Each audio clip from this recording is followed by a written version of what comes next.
Hello everyone, welcome to Mathematics Pathshala. Today we will solve a problem from CSIR June 2023 Part B Ordinary Differential Equation and the question ID is 704042. Now let's see the problem. Suppose xt is the solution of the following initial value problem. This where A is equals to this matrix. So which of the following statements is true?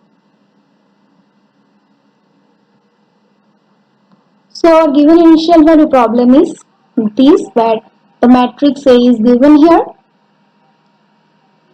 Now one thing we have to notice that whenever we have this system of equations, then firstly we have to solve the characteristic equation of this matrix A. Then we get the eigenvalue of the matrix. So what we do now, the characteristic equation of this matrix A is what we know. If the eigenvalue is lambda, then the characteristic equation of A is lambda square minus trace of A into lambda plus determinant of A is equals to 0. So here trace of A is the sum of the two diagonal elements, which is 5 plus 2, 7. So lambda square minus 7 lambda plus 6. 6 is the determinant of this matrix. 5 into 2, 10 minus 4 into 1. 10 minus 4 is equals to 6. So, the characteristic equation of this matrix A is lambda square minus 7 lambda plus 6 is equals to 0. Now, we have factorized this equation and what we get? Lambda minus 6 into lambda minus 1 is equals to 0. So, the eigenvalues are lambda is equals to 1, 6. 1 and 6. So, the solution will be x is equals to c1 e to the power t plus c2 e to the power 6t of this problem, where c1 and c2 are arbitrary constants. Now, the options are given here. First option, xt is a bounded solution for some x0 not equals to 0. So, let's see some properties.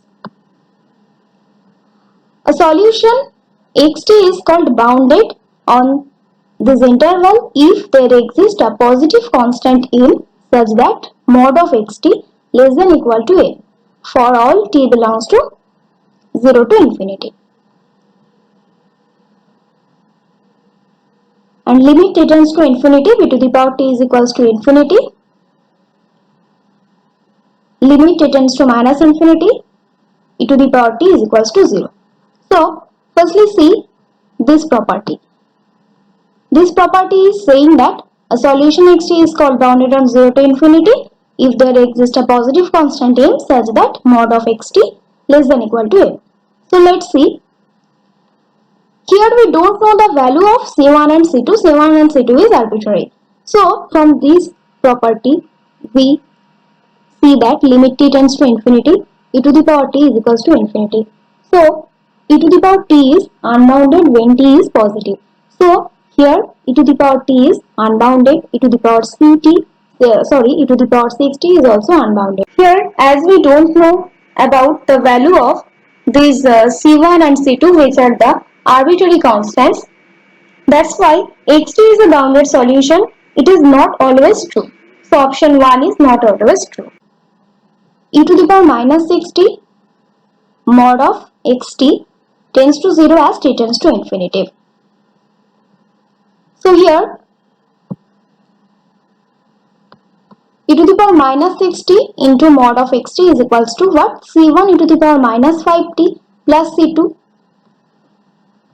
Here as t tends to infinity, e to the power minus 5t tends to 0, because here this property is saying limit t tends to minus infinity, e to the power t is equals to what? 0. So here e to the power minus 5t tends to 0, because e to the power t is unbounded when t is positive, but here t is negative. So e to the power t is bounded when t is negative and it tends to 0. So e to the power minus 5t tends to 0. Therefore, we can say e to the power minus 6t mod of xt is equals to c2. But c2 may or may not be 0 as it is an arbitrary constant. So option 2 is not always true. We cannot say always e to the power minus 6t into mod of xt tends to 0. Now our next option is e to the power minus t mod of xt tends to infinity as t tends to infinity. So let's see. When e to the power minus t into mod of xt is equals to what? c1 plus c2 e to the power 5t we get. Here as t tends to infinity, this part, that is e to the power 5t, e to the power 5t tends to infinity. But if then c2 is equals to 0, then this e to the power minus t into mod of xt, it converges to c1. And we don't know the value of c1. And when c2 not equals to 0, then c2 into e to the power 5t, this also tends to, this whole term tends to infinity. But c1 and c2 is arbitrary. We don't know about the value of c1 and c2. We have no information about this. So it is also not true always. We cannot say it is always true. What is our next option? Our next option is given that e to the power minus 10t into mod of xt tends to 0 as t tends to infinity. Let's see.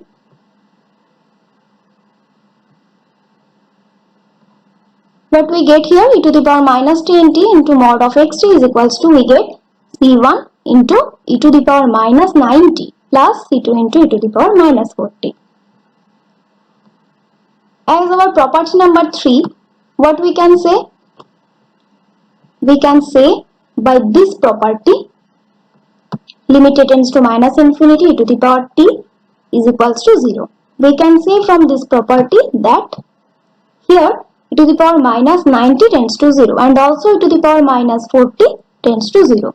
So here both the parts are converging to 0 irrespective of the value of c1 and c2. c2 can be whatever the value we get, these both parts 0. So we can say e to the power minus 10t into mod of xt tends to 0 always. So option 4 is our correct answer. Here